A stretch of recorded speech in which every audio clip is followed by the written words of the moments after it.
ایک دن میرے حضور علیہ الصلوۃ والسلام کمرے کے اندر بیٹھے اچانک رونے لگ گئے۔ آہستہ آہستہ یہ آواز بلند ہوتی گئی۔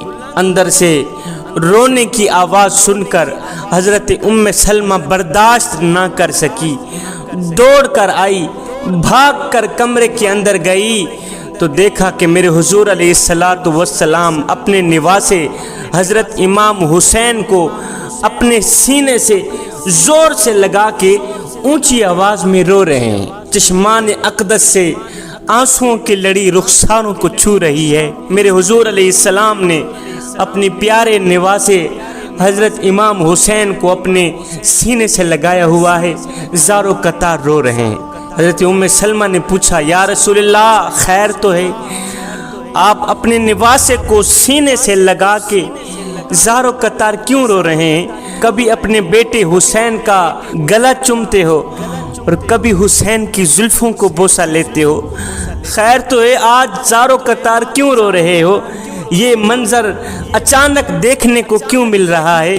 تو میرے حضور علیہ الصلوۃ والسلام نے فرمایا کہ ابھی حضرت جبریل علیہ الصلوۃ والسلام میرے پاس آئے تھے اور مجھے بتا کر گئے ہیں کہ یا رسول اللہ، تیرا اللہ فرما رہا ہے یہ جو تیرا پیارا بیٹا ہے نا، تیرا نواسہ ہے نا، تیرا لخت جگر نور نظر، اس تیرے پیارے بیٹے کو تیری امت شہید کر دے گی، تیری امت شہید کر دے گی اسے۔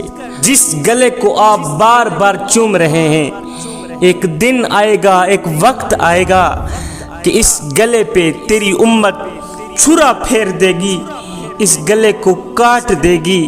جس زلفوں کا بوسہ آپ بار بار لے رہے ہیں، وہ وقت آنے والا ہے کہ یہ زلفیں خون سے لت پت ہو جائیں گی۔ فرمایا، اے ام سلمہ، ابھی جبریل بتا کر گئے ہیں کہ میرے اس لخت جگر نور نظر کو میری امت شہید کر دے گی، اس لیے میں رو رہا ہوں۔ ہائے، میرے حسین کا گلا کاٹ دے گی، میرے حسین کی زلفیں خون سے لت پت ہو جائیں گی۔ ہائے، میرے حضور علیہ الصلوۃ والسلام اگر اس وقت دعا فرماتے تو یہ کام رک سکتا تھا۔ میرے حضور علیہ الصلوۃ والسلام فوراً ہی دعا کرتے، یا اللہ میرے حسین کو اپنی حفظ و امان میں رکھنا، اس کا گلا نہ کٹنے دینا، مجھے درد ہوگا، مجھے تکلیف ہوگی، اس کو شہید نہ کرنے دینا۔ اگر میرے حضور علیہ الصلوۃ والسلام یہ دعا فرما دیتے تو کربلا کی سرزمین پر ایک بھی شہید نہ ہوتا، لیکن میرے حضور علیہ السلام نے دعا نہیں فرمائی۔ میرے حضور علیہ السلام نے یہ سب کچھ برداشت کیا ہے۔ میرے آقا علیہ الصلوۃ والسلام اپنے نواسے کے لیے دعا فرماتے تو یہ کام رک سکتا تھا، لیکن کھیتی کا مالک بھی اگر کھیتی کو پانی دینا چھوڑ دے تو کھیتی آباد کیسے ہوگی؟ نبی نے دعا کے لیے ہاتھ نہیں اٹھائے، برداشت کیا، صبر کیا۔ آج لوگ کہتے ہیں سنیو، تم کہتے ہو تمہارا عقیدہ یہ ہے کہ حضور ہر جگہ موجود ہیں، سنا ہے آپ ہر عاشق کے گھر تشریف لاتے ہیں، میرے گھر میں بھی ہو جائے چراغا یا رسول اللہ۔ سنیو، تم کہتے ہو حضور ہر جگہ موجود ہیں، پھر حضور کربلا کی سرزمین پر کیوں نہیں گئے تھے؟ پھر حضور علیہ السلام نے اپنے پیارے بیٹے امام حسن کو کیوں نہیں بچایا تھا؟ اپنے لخت جگر نور نظر پیارے بیٹے کی جان کیوں نہیں بچائی تھی؟ کربلا میں جا کر حضور علیہ السلام نے اپنے نواسے امام حسین کی مدد کیوں نہیں کی تھی؟ میں نے کہا، او نادانو، کربلا کا میدان امام حسین کے لیے تربیت گاہ نہیں، امتحان گاہ تھی۔ یہ امتحان تھا امام علی مقام امام حسین علیہ السلام کا۔ اور سنو، امتحان میں مدد مانگنا جرم ہے، امتحان میں مدد لینا جرم ہے، گناہ ہے۔ کربلا کے میدان میں کسی نے آ کر کہا، اے حسین ابن علی، ہمیں مدد کی اجازت دیجیے، ہم آپ کی مدد کرنا چاہتے ہیں۔ فرمایا، نہیں، یہ امتحان علی کے پتروں کا ہے، یہ امتحان حسین کا ہے، یہ امتحان صرف فاطمہ الزہرا کے بیٹوں کا ہے، لہذا امتحان میں مدد مانگنا جرم ہے، امتحان میں مدد لینا گناہ ہے۔ ہاں، میں نے مدد لی تھی جب سیدنا علی المرتضیٰ شیر خدا کے آنگن میں تھا، میں نے مدد لی تھی جب فاطمہ الزہرا کی گود میں تھا، میں نے مدد لی تھی جب میں اپنے نانے حضرت محمد مصطفیٰ صلی اللہ علیہ وسلم کے سائے میں تھا، قرب میں تھا، میں نے مدد لی تھی، سب سے لی تھی۔ مگر سنو، امتحان گاہ میں، ایگزامینیشن ہال میں مدد مانگنا جرم ہے۔ یہاں مدد نہیں مانگوں گا، ہرگز نہیں مانگوں گا۔ نادانو، میرے حضور علیہ السلام کربلا کے میدان میں حسین کی مدد کو کیوں آتے؟ یہ تو تھا بھی امتحان، یہ تو نواسے کا امتحان تھا، یہ تو حسین کا امتحان تھا۔ میرے حضور کو پتا تھا امتحان گاہ میں مدد مانگنا جرم ہے، نبی نے دعا کے لیے ہاتھ نہیں اٹھائے، برداشت کیا۔ امام علی مقام امام حسین سر سے لے کر کمر تک حضرت علی کے مشابہ تھے، اور کمر سے لے کر پاؤں تک نان نبی کے مشابہ تھے۔ وہ حسین جو کبھی رسول اللہ کی پشت پہ سوار ہے، رسول اللہ نماز میں ہیں، امام علی مقام امام حسین علیہ السلام آتے ہیں، حضور کی پشت پہ سوار ہو جاتے ہیں۔ کائنات کا نبی، نبیوں کا امام، نبیوں کا سردار نماز میں ہے، سجدے میں ہے، حسین آتا ہے، نان نبی کی پشت پہ سوار ہو جاتا ہے۔ جب حسین نبیوں کے امام، نبیوں کی سردار کی پشت پہ آ کے بیٹھتا ہے، کھیلنے لگ جاتا ہے، تو فوراً ہی اللہ فرشتہ بھیج دیتا ہے۔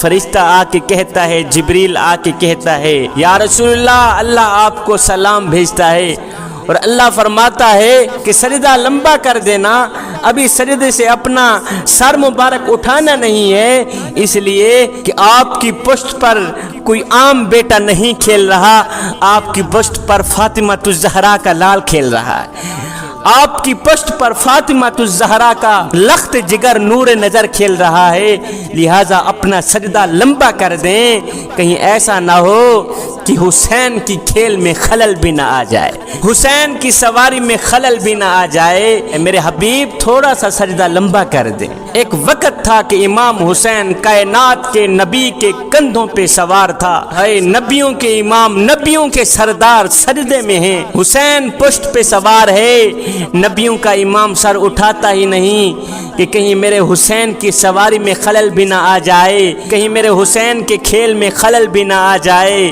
مگر ہائے، کربلا کی سرزمین ہے، کربلا کا میدان ہے، وہی وجود پارا پارا ہو گیا ہے، آج وہی وجود زخموں سے چور چور ہو گیا ہے، آج وہی وجود زخموں سے چھلنی چھلنی ہو گیا ہے۔ جس گلے کو میرے حضور علیہ السلام ایک دن میں 100 بار چوما کرتے تھے، ہائے آج اس گلے میں امت نے چھرا پھیر دیا ہے۔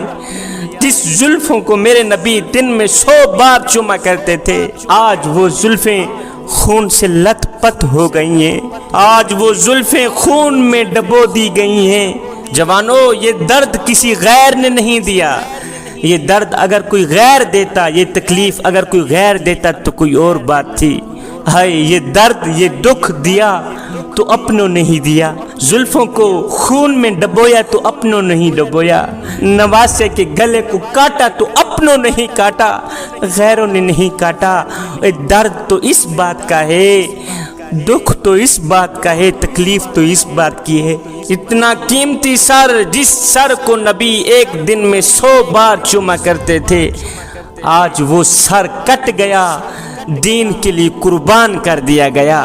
اتنا بڑا امتحان، اتنی بڑی آزمائش کہ قبر بھی نصیب نہیں ہوئی، دھڑ کہیں اور دفن ہے، سر کہیں اور دفن ہے، اتنا بڑا امتحان۔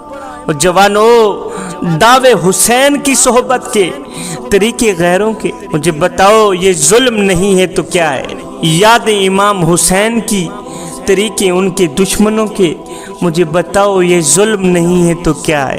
عقیدت امام حسین کی، اطاعت انگریزوں کی، اطاعت حسین کے دشمنوں کی، مجھے بتاؤ یہ ظلم نہیں ہے تو کیا ہے؟ اور تم نام لیتے ہو حسین کا، نقل کرتے ہو یزید کی، مجھے بتاؤ یہ ظلم نہیں ہے تو کیا ہے؟ امام حسین کا سر تن سے جدا ہو گیا ہے، لیکن زبان سے ایک آواز نکل رہی تھی، پتہ ہے کون سی آواز تھی؟ حسین علیہ السلام کی زبان اس وقت بھی کہہ رہی تھی یا مالک تیری طرف سے جو تکلیفیں آئی میں نے قبول کی، تیری طرف سے جو دکھ آئے میں نے قبول کیے، جو درد آئے میں نے قبول کیے، تو نے جو غم دیے میں نے قبول کیے۔ مولا غموں کے بوجھ اپنے سر پہ اٹھا کر بھی، دکھوں کے پہاڑ اپنے سر پہ اٹھا کر بھی، کڑیل نوجوان اکبر کی جوانی لٹا کر بھی، قاسم کا شباب لٹا کر بھی، اصغر کا بچپنا لٹا کر بھی، اول محمد لٹا کر بھی، اپنا تن من دھن تیری راہ پہ قربان کر کے بھی دیکھ تیرا حسین مسکرا رہا ہے، دیکھ تیرا حسین مسکرا رہا ہے۔ او میرے کریم رب، مجھے اتنا تو بتا دو کہ تجھے راضی کرنے کے لیے میں نے سب کچھ کیا، تجھے راضی کرنے کے لیے میں نے بھوک برداشت کی، تجھے راضی کرنے کے لیے میں نے پیاس برداشت کی، تجھے راضی کرنے کے لیے میں نے اون محمد قربان کیے، تجھے راضی کرنے کے لیے میں نے قاسم کا شباب لٹایا، تجھے راضی کرنے کے لیے اکبر کی جوانی لٹائی، تجھے راضی کرنے کے لیے اصغر کا بچپنا لٹایا۔ اور میرے کریم رب، تجھے راضی کرنے کے لیے میں نے سب کچھ کیا، بتا تو صحیح تو بھی حسین پہ راضی ہوا ہے کہ نہیں ہوا؟ مولا تجھے راضی کرنے کے لیے میں نے سب کچھ کیا، بتا تو صحیح تو بھی اپنے بندے حسین پہ راضی ہوا ہے کہ نہیں ہوا؟ حضرت امام زین العابدین یہ کربلا کے وہ نوجوان ہیں جنہوں نے کربلا کا سارا سین اپنی آنکھوں سے دیکھا، جنہوں نے کربلا کا سارا منظر اپنی آنکھوں سے دیکھا ہے۔ حضرت امام زین العابدین ساری رات رویا کرتے تھے، ساری رات تڑپا کرتے تھے، ساری رات رویا کرتے تھے۔ ایک دن خادم نے پوچھ ہی لیا، حضرت آپ ساری رات رویا کرتے ہیں، رونے میں ساری رات گزار دیتے ہیں، بتائیں تو صحیح آخر کون سی بات آپ کو اتنا رلاتی، کیا وجہ ہے کہ آپ اتنا زیادہ روتے ہیں، ساری رات روتے رہتے ہیں؟ حضرت زین العابدین فرمانے لگے، میرے دوست، حضرت یعقوب علیہ السلام کا ایک بیٹا گم ہوا تھا، حالانکہ 12 بیٹے تھے، ایک بیٹا گم ہوا تھا جناب یوسف علیہ السلام، ایک بیٹا گم ہوا تھا اور بعد میں مل بھی گیا تھا، لیکن حضرت یعقوب علیہ السلام 40 سال تک روتے رہے، بیٹے کی یاد میں آنکھیں بھی نابینا ہو گئیں، نظریں بھی چلی گئیں، آنکھیں بھی کام کرنا چھوڑ گئیں۔ یعقوب علیہ السلام اس ایک کی جدائی میں ساری زندگی روتے رہے، ساری زندگی تڑپتے رہے۔ اے میرے دوست، میں نے تو اپنی آنکھوں کے سامنے اپنے سارے گھر کو ذبح ہوتے دیکھا ہے، میں نے اپنی ان آنکھوں کے سامنے، ان دونوں آنکھوں کے سامنے اپنے سارے گھر کو ذبح ہوتے دیکھا ہے۔ مجھے بتاؤ، جو اپنے سارے گھر کو ذبح ہوتے دیکھے اس کی آنکھوں سے آنسو نہ بہیں تو اور کیا بہیں؟ زین العابدین یہ وہ شخص ہیں جنہوں نے کربلا کا سارا سین اپنی آنکھوں سے دیکھا، کربلا کا سارا منظر اپنی آنکھوں سے دیکھا۔ اپنی ساری زندگی کبھی ٹھنڈا پانی نہیں پیا تھا حضرت امام زین العابدین، ساری زندگی کبھی ٹھنڈا پانی نہیں پیا تھا، جب بھی ٹھنڈا پانی پیتے تو ایک دم رونے لگ جاتے۔ کسی نے پوچھا، حضرت آپ جب بھی ٹھنڈا پانی منہ سے لگاتے ہیں رونے لگ جاتے ہیں، روتے ہوئے ٹھنڈے پانی کو دفع کر دیتے ہیں، پیتے ہی نہیں ہیں، کیوں نہیں پیتے؟ آپ رو کر فرمانے لگے، بھائیو میرا اکبر پانی کرتا مر گیا، میرا اصغر پانی کرتا مر گیا، وہ پانی کے ترستے مر گئے، شہید ہو گئے۔ آج اگر میں ٹھنڈا پانی پیوں، مجھے بتاؤ تو صحیح، مرنے کے بعد ان کو کیا منہ دکھاؤں گا کہ تم پانی کرتے مر گئے تھے اور میں دنیا میں ٹھنڈا پانی پیتا رہا؟ اس سوچ کی بنیاد پر حضرت امام زین العابدین نے ساری زندگی ٹھنڈا پانی نہیں پیا۔